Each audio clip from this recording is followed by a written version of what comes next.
welcome to the fourth in my series of Masterclass videos for MidiStep. In this video I want to discuss some of the changes to 1.04 and why we found them necessary, and go over some of the new additions, but most of all this is all about advanced features.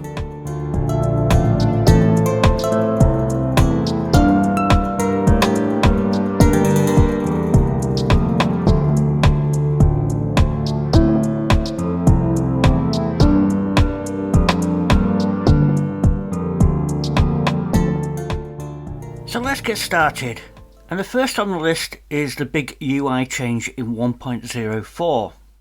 Now, with the Chord Editor becoming such a dominant feature in 1.03 with the strumming and the apps, we wanted to make that centre stage.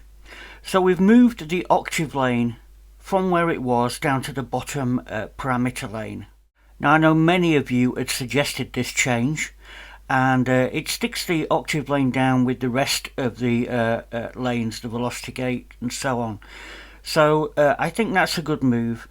The button that toggled the chord editor has now become a dedicated chord follow button, so no longer do you have to press on the chord editor button to get this feature enabled. So the great take from this is that we no longer have to keep flicking backward and forward between the chord editor and the octave lane. In 1.03 we introduced the idea of the articulation being highlighted within the notes lane, and that is determined by the colour of the lane and the downward facing arrow which we've got here, which is a strum down. If we change that to a strum up, you'll see the arrow is pointing upwards. Notice this is a broken arrow.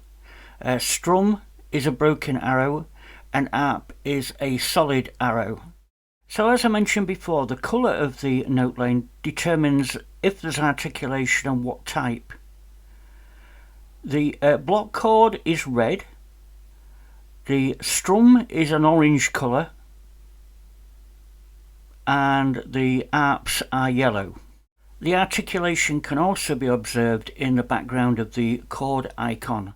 You will see either a broken or solid up or down arrow, allowing you to visualize the articulation at that step.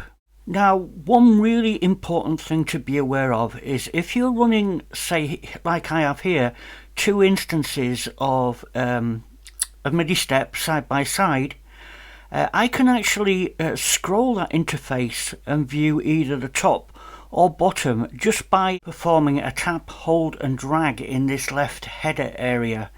So if I click on where these notes are and just swipe up, we'll get to the bottom pane, or vice versa. Now on version 1.04 we've upgraded the export of patterns to other apps.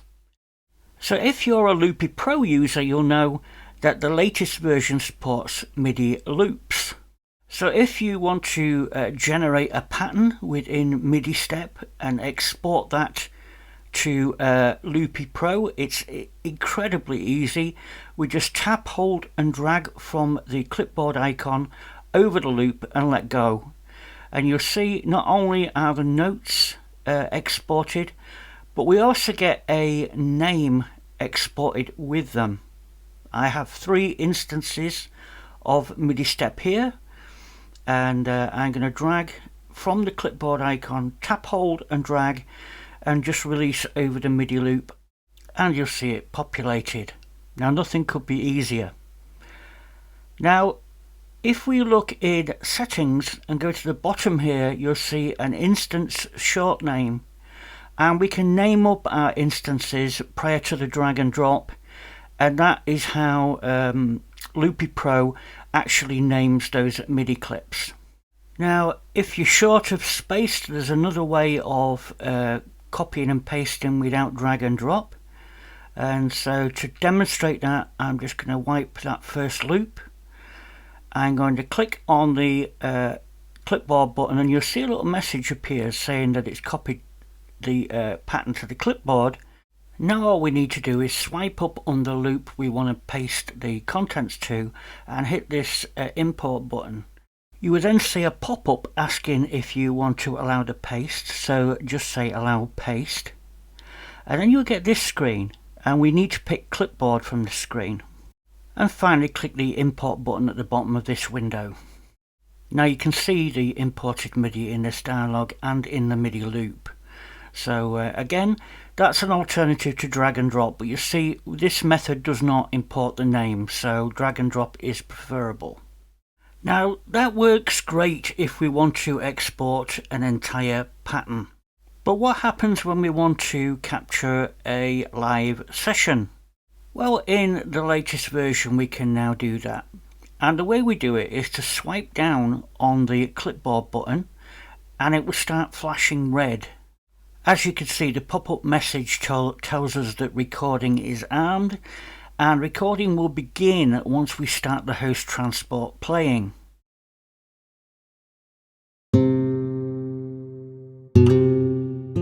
Now when MidiStep plays the first note, it starts recording the MIDI sequence and the clipboard stops flashing.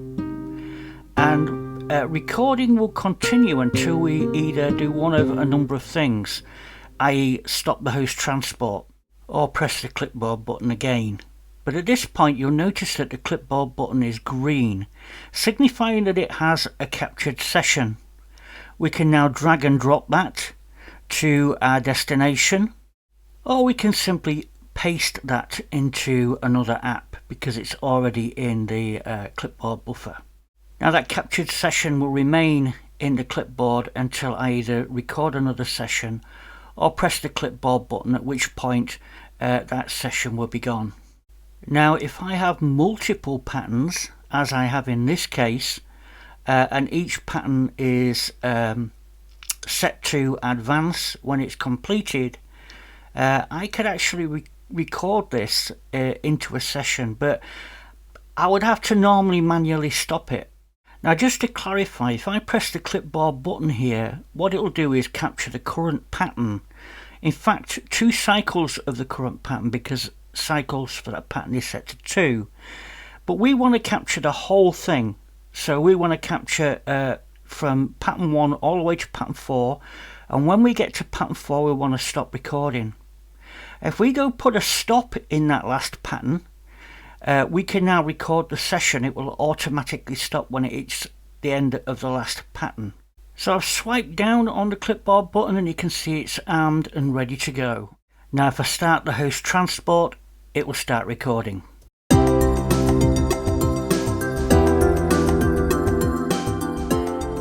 Now I want you to notice that the clipboard button no longer flashes because we are now recording, and the MidiStep will carry on going through these patterns until it hits the last pattern, and it should stop on this last pattern when it's done all its cycles. So let's watch what happens.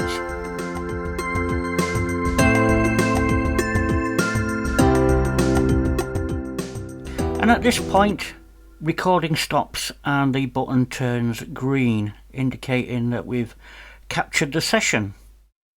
So now we have our captured session. I can open another app, in this case Helium, and I can simply drag and drop that into the editor, and you can see here that's the whole session within Helium. As simple as that.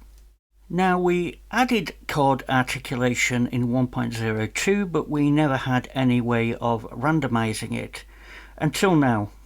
So the way to randomize articulation is to go into the global randomization window by long pressing on the randomize button.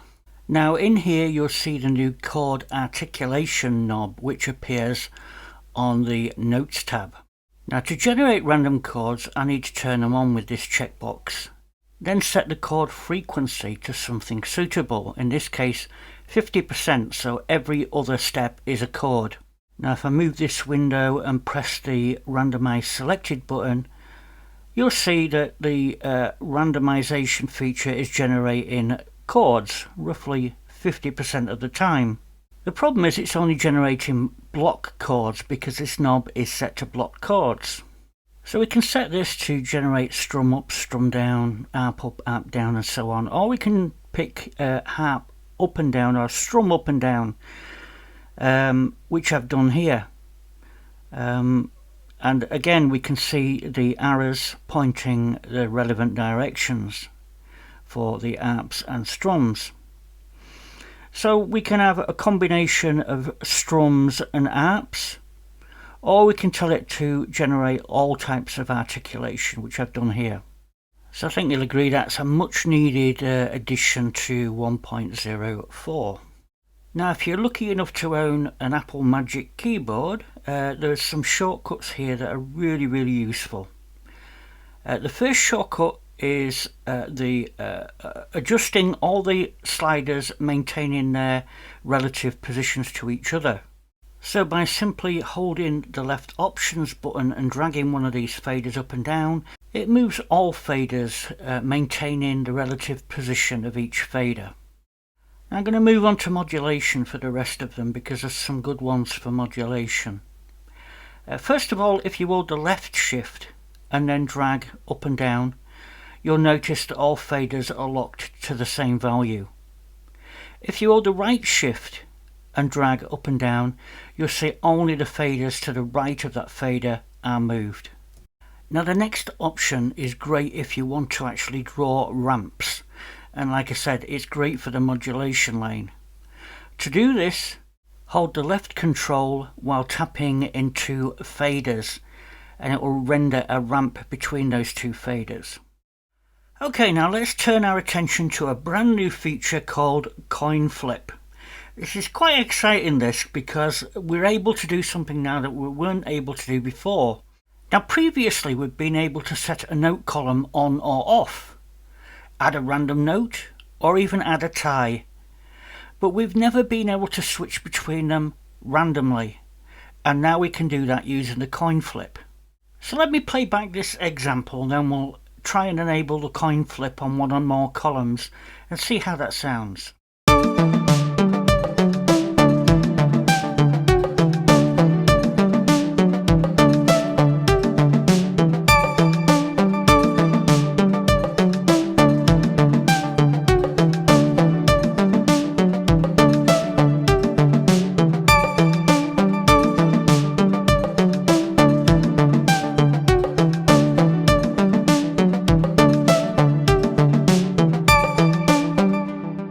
Now, despite that only being 8 steps in length, it was surprisingly random. So let's step it up a notch by long pressing on steps 2's on button and selecting the coin flip from this menu. And you can see that we have a picture of a coin there on the center of this display. Just like we do with the random, when we have a random we get a dice appear. On the coin flip we have a coin, but there's 3 other little symbols underneath, and they represent the options that are available when we swipe down on that flip button. Now this displays a pop-up window with the coin flip options for step 2. Now I can turn these options off individually, and you'll see the icons underneath the coin disappear and reappear. Now the idea is to have 2 or more of these active, and then when we play back, each time we get to the beginning of a cycle, it will randomize a new set of options. So let's watch that in action.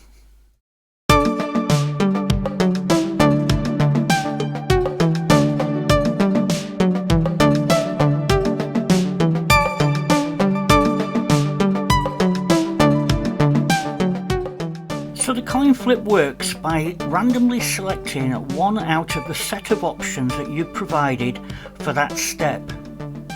And you can see as it completes a full cycle, the icons underneath the coin change to reflect that new selection. And every time that note column completes a cycle, a new set of options will be randomized. Now let's try again with a different sound so we can hear the ties and how they sustain the notes.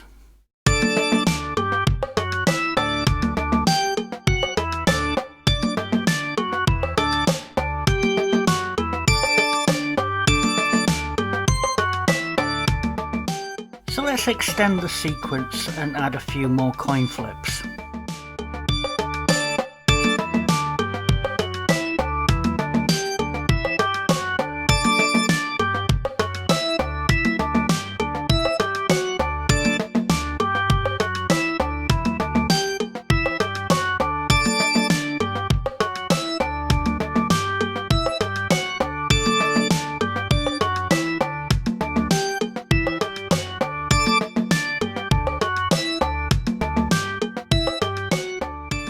So let's add a coin flip to step 3 and see if we can create an ultra long sustained note with ties.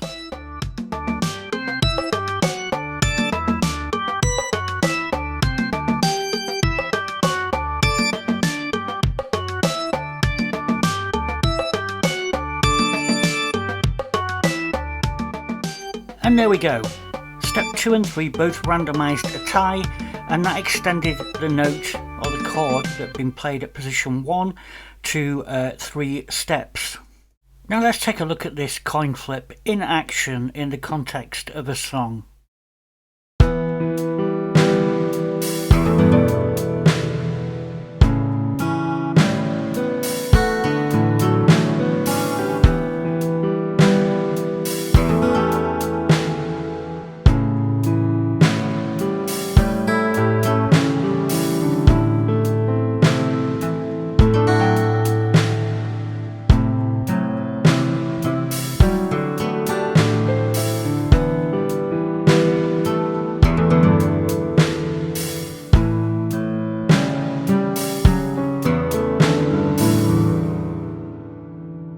So now let's take a look at another new feature, and this is per pattern key change. So let's take a look at this next example, and I'll demonstrate how and when to use the key change feature.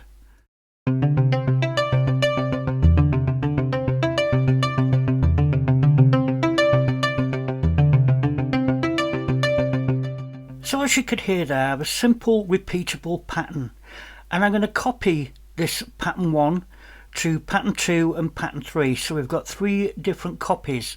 Now obviously at this point they're all going to be exactly the same. Now since pattern 1 was set to cycle 4 times, the copied patterns are the same. I want them to cycle twice each, so I'm going to select each pattern and set the cycle length to 2. Now each of these patterns is set to a root key of C, Mixolydian. Now, as you've seen in previous videos, you can just tap on the key button to change the current key, but I don't want to do that. In this case, I want patterns 2 and 3 to do a key change. Now, the way we do that is to swipe down on the key button, and instead of selecting the root key, we select the pattern key change. Now, I want the key change for pattern 2 to go from a root key of C to G, so I'm going to select G. Now I want you to notice that the key now has a +7 added to it, which means we're going to shift the key 7 semitones up. So this pattern is effectively playing a G. Now I'm going to select pattern 3 and do the same. So as we did for pattern 2, swipe down on the key button, and from the pop-up we'll change the key to F, which is +5 semitones. Now let's take a listen to it.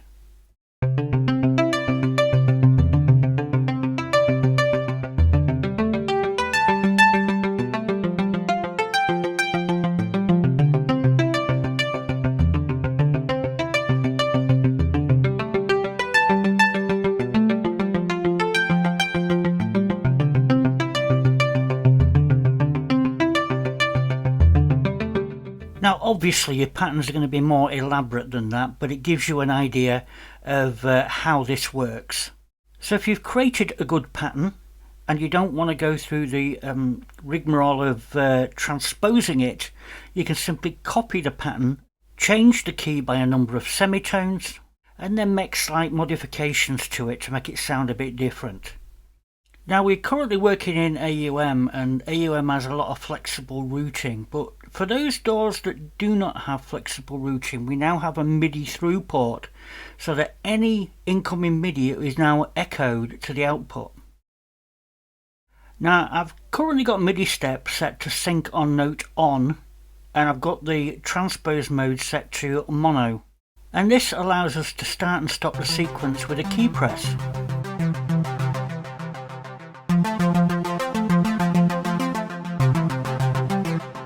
So as you could hear there, the sequence was transposed by whichever key I pressed.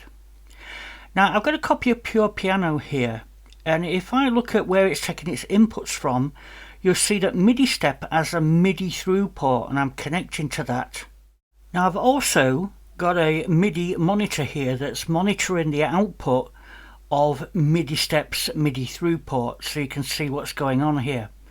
As you can see, it's connecting to the MIDI through port. Now, if I simply play a note, you'll hear that that's triggering the sequence in MidiStep, but you'll also notice that the notes pass through the through port and appear in the MIDI monitor. So if we now engage pure piano and play some notes, you'll see that the notes are passing through MidiStep and also playing pure piano as well as the currently selected pattern. Now notice that the transpose mode was set to mono, but it'll still pass polyphonic chords. If I press a chord here, you'll see that it passes through and pure piano starts playing chords. Now since MidiStep itself is set to mono transpose mode, it's only picking up on one note and sending out one note through its main port. Just be aware of that. And that brings me to the final thing I want to talk about today, and that is how to back up your presets. Now generally this is done using drag and drop directly to the Files app. So to do that, just drag your Files app out of the dock and just dock it on the side of the screen. Now if you press the File button, we can simply drag and drop these saved presets directly from here to the Files app, and from there we can email them, back them up to our PC, or do what we need to do. You can also do it from the preset manager, which notice has now moved into an open window menu, and we can just simply drag and drop again from here. The reverse is true as well, so when you want to restore them, you can simply drag them from the Files app back into the project manager window. Now this is true of all things, including patterns. If we want to capture a MIDI pattern, I can simply long press on the clipboard and drag that again to my Files app. Now notice the name that it was given, and that is, again, we've talked about this earlier in this video, it's the instance name that we supply in the settings menu. So you can change that if you wish. And if you're one of those people that don't like drag and drop, you can always use the web transfer by clicking on this little icon at the bottom and type in this web address into your web browser on your PC or Mac, and just follow the instructions from there. So that concludes the video today. If you're enjoying these new additions to MidiStep, please give the video a thumb up and subscribe to the channel if you haven't done already. So let's play out with another demo from Greg Riker, this time using Rings FX and Chameleon Sampler. Enjoy.